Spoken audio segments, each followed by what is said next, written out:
Alright, BobalosRex here, and we got a new housing post. I'm so excited. So it's early this month. I'm excited. So let's get to it. WoW housing. It's only neighborly. We're learning about neighborhoods, and I know there's horde stuff in here. Welcome home, adventurers, or in this case, welcome to the neighborhood, adventurers. So far in our series of articles, we shared information on our philosophy, decorating, and rewards for housing in World of Warcraft, but it's time to bring you into the neighborhood. Briefly mentioned in our first post on housing, let's get into the nitty-gritty of what neighborhoods are and how they work. Before we dive into things, our usual disclaimers apply. Neighborhoods are a work in progress, so names, images, numbers, timing, and more may change between now and when housing is released. Our goal is in sharing this ahead of time is to get your feedback, so please let us know what you think. Listen, Blizzard, I'm gonna let you know. Alright, as a quick refresher, homes in World of Warcraft are separated into two neighborhood zones. Founders Point for the Alliance, that's cool. They said names are work in progress. So Founders Point for the Alliance and Razor Wind Shores for the Horde. I like the Horde name. Each neighborhood is made up. Founders Point is fine. Each neighborhood is made up of roughly 50 plots of the same size, all of which contain a house. Alright. We want players with different preferences for locations to find a plot that's perfect for them, be they vibe-based or looking for something for a specific character. Some plots are placed far away from everything for the hermits among us, while others are grouped together in small cul-de-sacs of 2 to 3 houses, perfect for a small group of friends. Other houses in larger groupings for folks looking for a more hustle and bustle.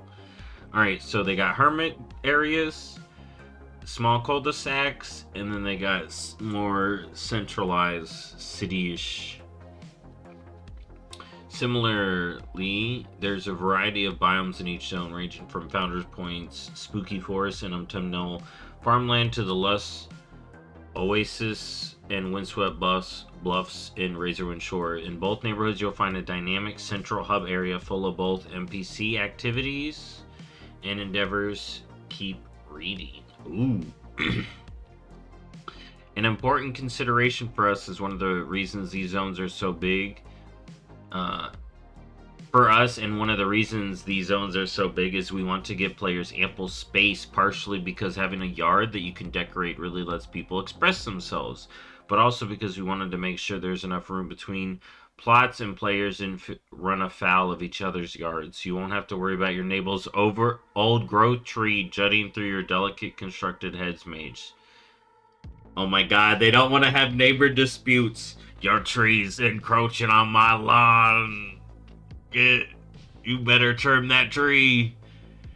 They better not have HOAs. Oh my god, they better not have HOAs. So this is more of the human one. Now, we saw some shots of it from the one preview when I was reacting to everyone's videos. And we got this one. I can't pull it up, but that looks cool. I like that look. And you got the spooky area, and then you got this area. That looks good. No! They got an HOA, Housing Organizations in Azeroth. Oh my god, they got an HOA. It's not just a question of where you choose to live, but who you choose to live near. That's important. Oh my god, we're gonna have an HOA. And don't worry, there aren't actually any HOAs here unless players choose to implement them. Oh my god. Oh my goodness. Neighborhoods are persistent, so anyone you live near will be your neighborhood forevermore. Neighborhoods are persistent, so anyone you live near will be your neighbor forevermore. Making this decision important, though you can move at any time, so don't worry too much. This allows your neighborhood to be customized, and you can work with other players to progress it together. There are two types of neighborhoods. Okay, this is good. Public neighborhoods. These are created as needed by the game servers, and anyone can buy a house in them. As they fill up, new instances are created, so players looking for a house shouldn't see a message about all neighborhoods being full. Public neighborhoods are run by the game as well, including naming it with a semi-procedural generated name, or organizing endeavors, again see below, and keeping the neighborhood running however is needed. Alright. Private neighborhoods. These are created and owned by players either by guilds as guild neighborhoods or by arbitrary groups of players as charter neighborhoods. Oh! Charter neighborhoods. Interesting. That's how you're going to do it. I wonder how... Okay, let's keep reading. To create and maintain a private neighborhood, there's a minimum number of players, not characters, who must be in the guild or charter, as well as eventually a minimum number of players who must live in the neighborhood. Okay. So you gotta have a minimum amount of players, not just characters. So probably you're gonna need different accounts.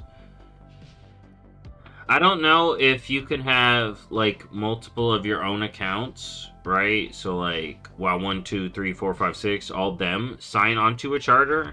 I mean, it'd be something to try. Maybe we'll see it here.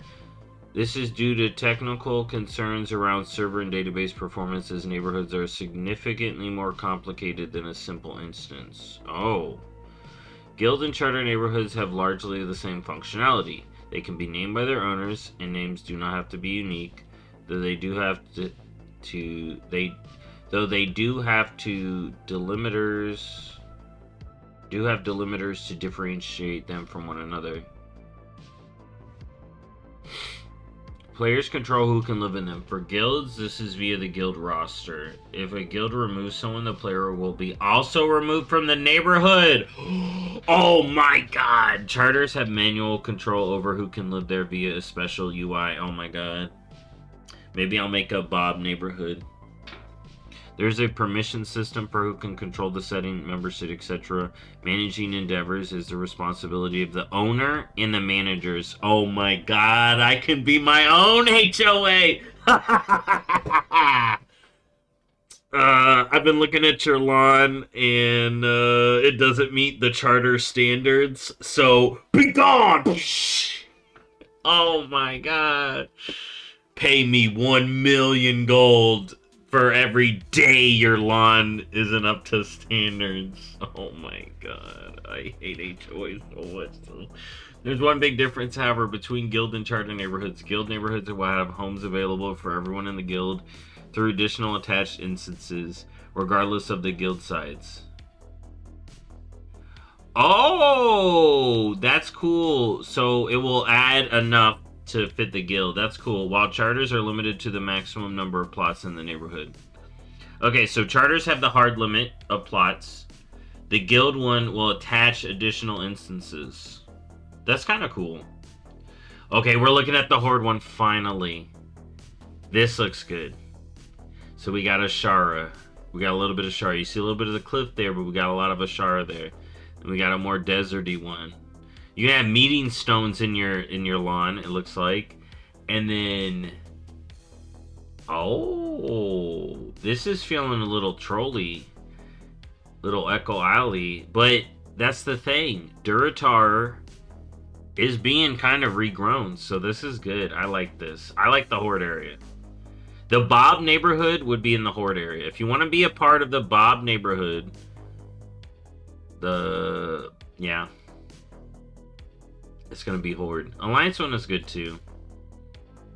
Alright, don't you be my neighbor. 2 questions that we've gotten a number of times and we want to quickly answer.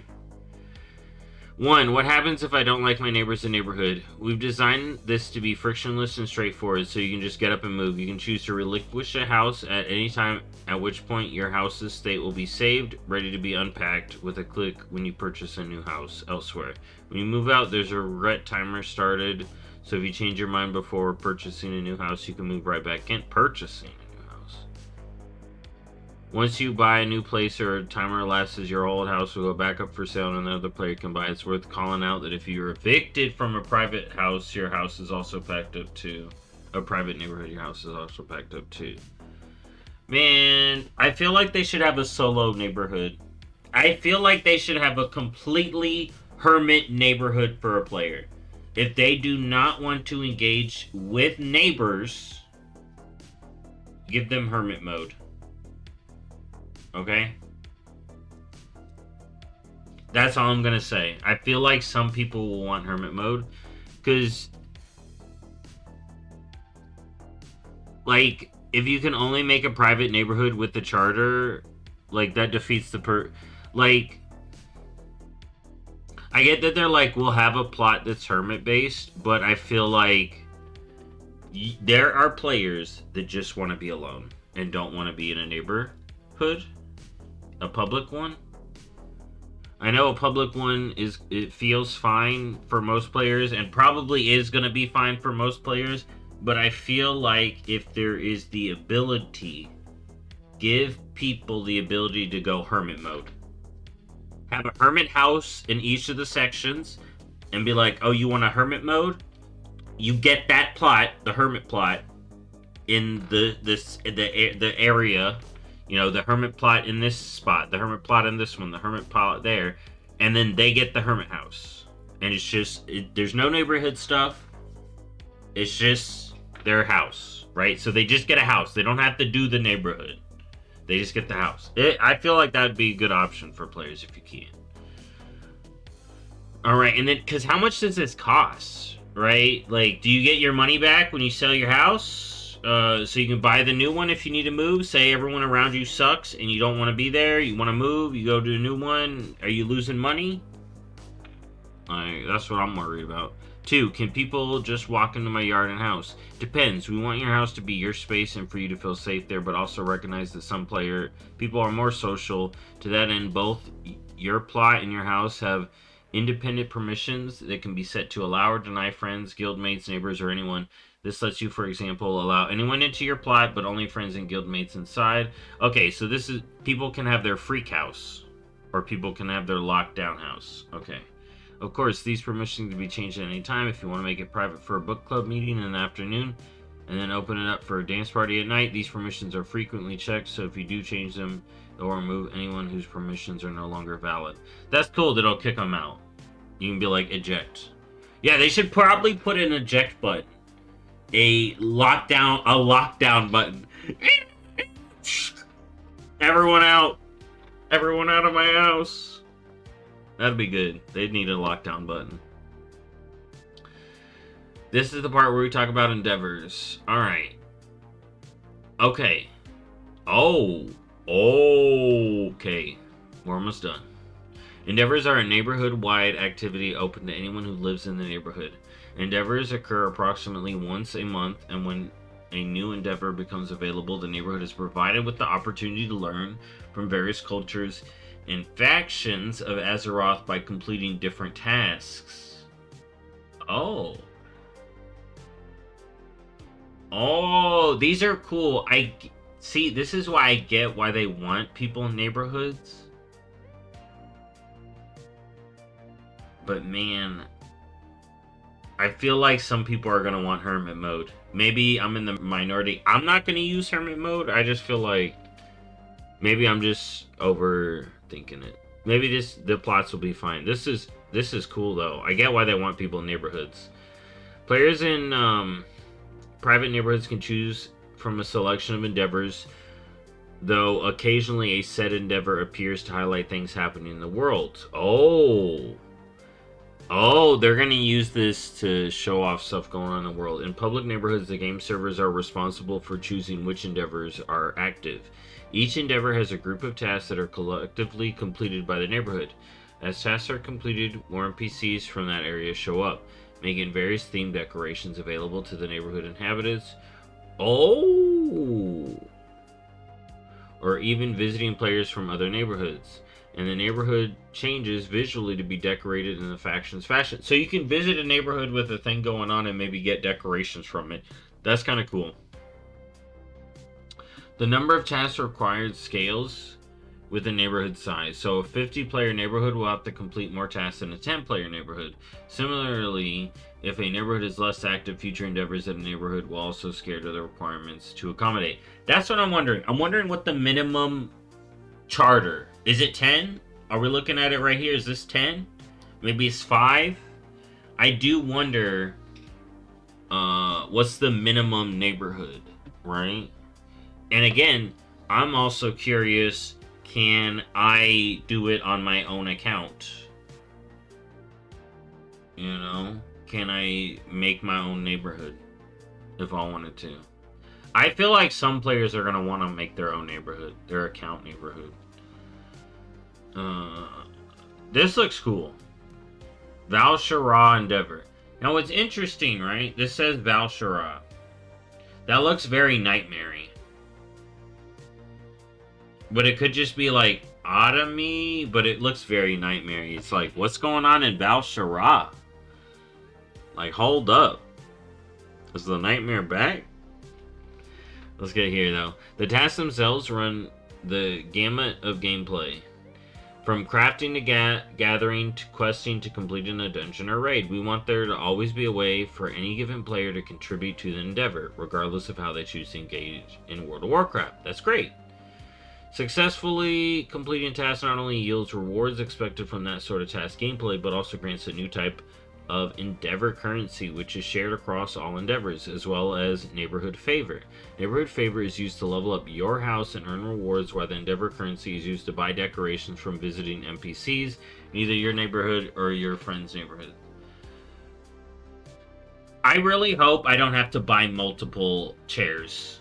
I really don't want to have to buy multiple chairs with my Endeavor currency. If I literally have to buy multiple chairs with my Endeavor currency, I'm going to be salty. Okay? I'm going to be salty. I'm going to be upset. I feel like once you unlock a decoration, you get unlimited. I don't want to be grinding for multiple chairs. Oh my god. I really hope I don't gotta grind for multiple chairs. I'm thinking about that right now and I'm like, oh no. I hope they don't make us grind for it. I just want to buy it and be done, right? I want to be like, I collected this chair. Right? Neighborhood Favor is used to level up your house. Yeah, so this looks cool. So my house is level 7. Increases decor limit. Unlock the Scarlet Throne, Belemeth Wood Table, Blightfire Lantern. So that's cool. And see, here's the thing. It looks like you're unlocking... This is the human house. And it's unlocking, like, Undead, Blood Elf, Night Elf. So it looks like you're unlocking decoration for across the board. So Horde houses can look like an Alliance house on the interior, from what I'm seeing, and vice versa. And this UI, Blizzard, I'm actually liking this. This looks cool, and I like this. Now, the full circle, this is good. I'm kind of liking this. 26 Light Bend Grove. House level. This UI looks good. I really want to test this. I cannot wait to test this. Once those tasks have been completed in an endeavor, the entire neighborhood is rewarded together with bonus endeavor currency and neighborhood favor, as well as the ability to purchase all the decorations of the NPC, provided players have sufficient currency. That's what I'm saying. I don't want to have to buy multiple chairs. Please. Our goals for endeavors are threefold. 1. To give the neighborhood a common goal to rally around and be rewarded for collecting. It feels good to complete things together, and we want to encourage both synchronous and asynchronous play with your neighbors. That's good. Introduce some asymmetry between neighborhoods to make visiting other neighborhoods more interesting. So that's the thing.